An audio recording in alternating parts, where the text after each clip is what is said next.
Bismillah. Assalamualaikum warahmatullahi wabarakatuh.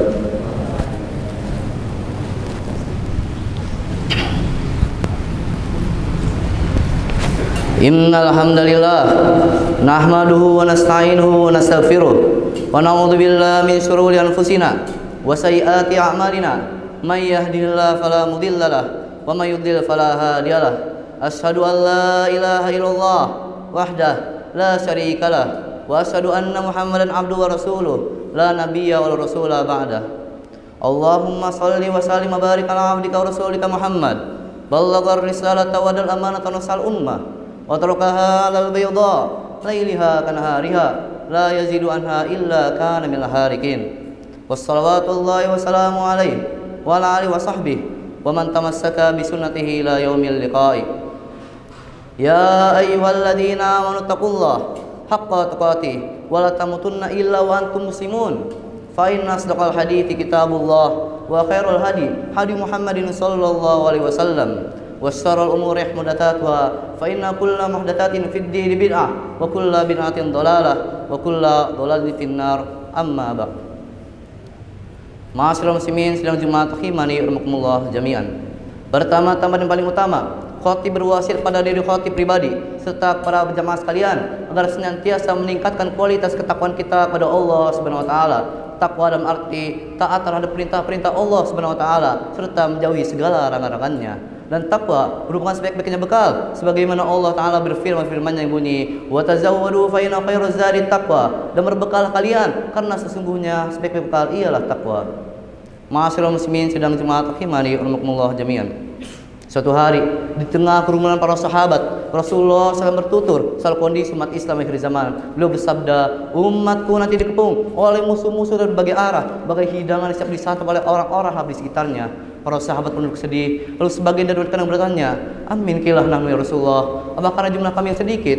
Rasul menjawab, tidak, jumlah kalian banyak sekali, kalian mayoritas, akan tetapi rapuh seperti buih di atas air sesuai kemauan air. Benar Rasulullah melanjutkan, Allah Subhanahu wa taala akan mencabut dari dada musuh kalian rasa takut terhadap kalian dan melemparkan ke dalam hati kalian penyakit wahan. Kemudian para sahabat bertanya, wahai Rasulullah, apa itu penyakit wahan? Rasul menjawab, hubbu dunya karahiyatul maut, cinta dunia takut mati. Lantas, benarkah apa yang disampaikan Rasulullah SAW dalam sabdanya? Ma'asyiral muslimin sidang Jumat rahimani rahimakumullah jami'an. Turki Utsmani merupakan khilafah Islam yang didirikan oleh Utsman Bertugul pada abad ke-12, tepatnya pasca invasi bangsa Mongol di wilayah Islam bagian timur dan runtuhnya kekuasaan khilafah Abbasiyah di kota Baghdad. Kemudian Turki Utsmani mengalami masa kejayaan pada abad 15 dan 16, tepatnya pada masa pemerintahan Sultan Muhammad Al-Fatih, Sultan Selim I dan Sultan Sulaiman Al-Qainuni. Selanjutnya pada abad ke-17, tepatnya pada tahun 1699, Turki Utsmani mulai mengalami masa kemunduran yang disebabkan oleh kekalahan di sebagian perang besar mereka ikuti dan condongnya pemerintahan terhadap pemikiran orang-orang barat yang menganggap syariat Islam merupakan sebab ketinggalan peradaban Turki Utsmani dari negeri-negeri Eropa, baik dari segi sosial, militer ataupun ekonomi. Ma'asyiral muslimin sidang Jumat rahimani rahimakumullah jami'an. Selanjutnya pada abad ke-19, tepatnya pada tahun 1876, Sultan Abdul Hamid II naik tahta menggantikan saudaranya Sultan Murad V, dan beliau berhasil mengubah sistem pemerintahan yang sebelumnya sempat condong ke barat menjadi sistem pemerintahan yang kembali menerapkan syariat Islam. Akan tetapi karena kebijakannya inilah golongan Yahudi di dunia barat tidak terima dengan kebijakannya, sehingga mereka mencari cara yang kotor untuk menggulingkan sang sultan dari tahta kekuasaannya.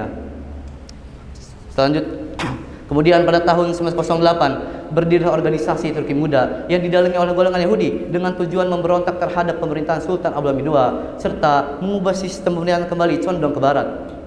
Sehingga pada tahun 1909 Turki Utsmani mulai memasuki fase keruntuhan yang berawal dari suksesnya pemberontakan yang dilancarkan para revolusioner terhadap pemerintahan Sultan Abdul Hamid II, sehingga sang sultan berhasil digulingkan pada tanggal 7 April 1909 dan diasingkan ke Tesalonika, Yunani. Selanjutnya kekuasaan digantikan oleh saudaranya bernama Sultan Mehmed V. Akan tetapi sang sultan tidak memiliki kuasa apa untuk memerintah khilafah tersebut, alias boneka, karena pada hakikatnya kekuasaan berada di tangan serangkai pemuka Turki muda yang terdiri dari dari Menteri Dalam Negeri, Kemal Pasha sebagai Menteri Perang, dan Enver Pasha sebagai Menteri Angkatan Laut. Ma'asyiral muslimin sidang Jumat rahimani rahimakumullah jami'an. Setelah berpindahnya kekuasaan ke tangan Sultan Mehmed V yang sama sekali tidak memiliki kuasa untuk memerintah khilafah tersebut, Turki Utsmani mulai mengalami banyak konflik dan peperangan. Di antara tahun 1908 sampai tahun 1914, Turki Utsmani terpaksa menghadapi peperangan-peperangan dengan tujuan untuk mempertahankan wilayah dari serangan negara-negara asing. Diawali dengan peperangan melawan Austria-Hungaria di Bosnia, kemudian dilanjutkan dengan peperangan melawan kolonial Italia di Libya, Afrika Utara, dan diakhiri dengan peperangan melawan Liga Balkan di semenanjung Balkan Tenggara Eropa. Ma'asyiral muslimin sidang Jumat rahimani yarhamukumullah jami'an. Tibalah di penghujung tahun 1914, Perang Dunia Pertama dimulai, yang disebabkan oleh terbunuhnya Pangeran Austria di Sarajevo. Perang Dunia Pertama merupakan sebab ikut serta Turki Utsmani ke dalam peperangan besar yang menimbulkan berparahnya kondisi perekonomian Utsmani. Dan pada akhirnya Turki Utsmani pun terjun ke dalam peperangan besar dan bergabung dengan sekutunya Blok Sentral yang terdiri 3 negara, yaitu Jerman, Austria, dan Turki Utsmani. Adapun musuh atau lawan dalam blok sekutu yang terdiri dari negara-negara Eropa, diantaranya Inggris, Prancis, dan Rusia. Selanjutnya Turki Utsmani pun masuk ke dalam peperangan besar. Setelah masuk ke dalam peperangan besar, pemerintah Utsmani segera mengeluarkan propaganda kepada rakyatnya dengan dalih berjihad melawan kufar untuk mempertahankan wilayah Utsmani tersisa, serta mengeluarkan propaganda kepada umat muslim dunia agar memberontak terhadap penjajah di India, Afrika Utara, dan Jazirah Arab. Ma'asyiral muslimin sidang Jumat rahimani yarhamukumullah jami'an. Awal-awal tahun peperangan, tepatnya 2 tahun pertama, Turki Utsmani sempat beberapa kali merasakan kemenangan pada perang yang mereka hadapi. Tepatnya pada saat penggabungan Kut di Jazirah Arab dekat Baghdad dan pertempuran Gallipoli di perbatasan Eropa Asia dekat ibu kota Utsmani, Istanbul. Selanjutnya pada tahun 1915, Turki Utsmani tahun 1919, Rusia berhasil memukul mundur pasukan ketiga Utsmani yang dikomandoi Enver Pasha dari wilayah Sarikhamis dan Kaukasus Rusia, dibantu dengan sejumlah milisi Armenia Utsmani yang berkhianat terhadap perintah Utsmani, sehingga pemerintah Utsmani menggelar aksi deportasi atau pembantaian terhadap penduduk Armenia. Di tahun yang sama, golongan Syiah di Karbala, Iran memberontak terhadap khilafah Turki Utsmani yang mayoritasnya beraliran Sunni dan dampaknya semakin melemahkan Turki Utsmani dalam peperangan. Memasuki tahun 1916, sekutu mulai menerapkan politik adu domba di wilayah Jazirah Arab agar bangsa Arab berbalik memberontak terhadap Turki Utsmani. Pada saat itu, sekutu mengirim surat kepada Gubernur Hijaz Said Hussein agar memberontak terhadap Turki Utsmani, dan apabila mereka berhasil, maka sekutu akan menjanjikan tanah merdeka bagi bangsa Arab. Kebetulan juga pada saat itu, bangsa Arab sedang keberatan terhadap khilafah Turki Utsmani yang mengesampingkan bangsa Arab dari kursi pemerintah Utsmani. Selanjutnya pada tahun 1917, Turki Utsmani mulai mengalami banyak kekalahan pada peperangan yang mereka hadapi. Walau sempat merasakan kemenangan pada perang pertama dan kedua Gaza di Palestina. Karena pada saat itu, Turki Utsmani harus menghadapi perang eksternal dengan sekutu dan perang internal dengan bangsa Arab. Sampai di penghujung Perang Dunia Pertama, tepatnya pada tahun 1919, kekalahan total menyertai Blok Sentral dan kemenangan menyertai Blok Sekutu, sehingga Turki Utsmani harus kehilangan wilayahnya di Tenggara Eropa dan Jazirah Arab yang terdiri dari Hijaz, Irak, dan Syam. Ma'asyiral muslimin sidang Jumat rahimani yarhamukumullah jami'an. Setelah berakhirnya Perang Dunia Pertama, serangkai pemuka Turki muda yang terdiri dari Talat Pasha, Enver Pasha, dan Kemal Pasha melarikan diri ke Jerman dan tidak bertanggung jawab atas nasib buruk yang menimpa Turki Utsmani pada saat itu. Begitu pula nasib buruk yang menimpa Sultan Mehmed V. Sang sultan diturunkan dari tahta kuasanya dan digantikan oleh saudara tirinya yang bernama Sultan Abdul Majid II. Akan tetapi sang sultan berikutnya sama saja dengan sultan sebelumnya yang tidak memiliki kuasa pun untuk memerintah khilafah tersebut. Kemudian muncullah sosok tokoh pendiri negara Turki sekuler, sekaligus tokoh utama di balik runtuhnya Turki Utsmani. Ialah sosok tokoh yang bernama Mustafa Kemal Atatürk. Atatürk merupakan tokoh yang memiliki keinginan untuk menghapus total berbagai agama di Turki Utsmani. Dan Atatürk merupakan tokoh yang menginginkan yang memiliki peran menggantikan posisi peran dan posisi serangkai pemuka Turki dalam pemerintahan. Kemudian pada tanggal 1 November 1902, Majelis Syuro Agung Turki mengadakan pemungutan suara untuk menghapus kekhalifahan Turki Utsmani. Karena yang berkuasa pada saat itu mayoritasnya orang-orang yang menganut pemahaman Barat, maka sebuah keputusan pun disepakati bahwasannya kekuasaan Turki Utsmani yang berbau agama resmi dibubarkan dan sang Sultan Turki Utsmani, Sultan Abdul Majid II, diturunkan secara tidak hormat dari tata kuasanya dan digantikan oleh saudaranya yang dari kekuasaannya dan diasingkan ke Malta, Swiss. Aku qauli hadza astaghfirullah li wa lakum wa lisairil muslimin min kulli dzambin fastaghfiruh innahu wal ghafurur rahim.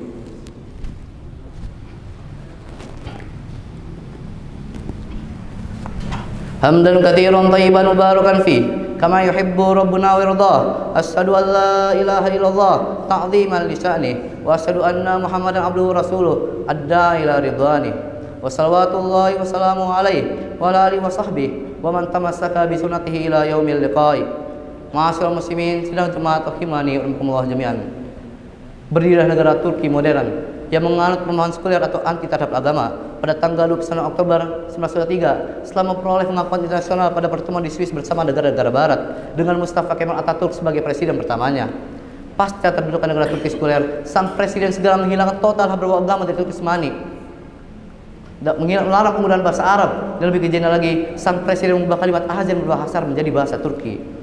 Terbenamlah cahaya khilafah pada saat itu yang diakhiri dengan khilafah terakhir Turki Utsmani.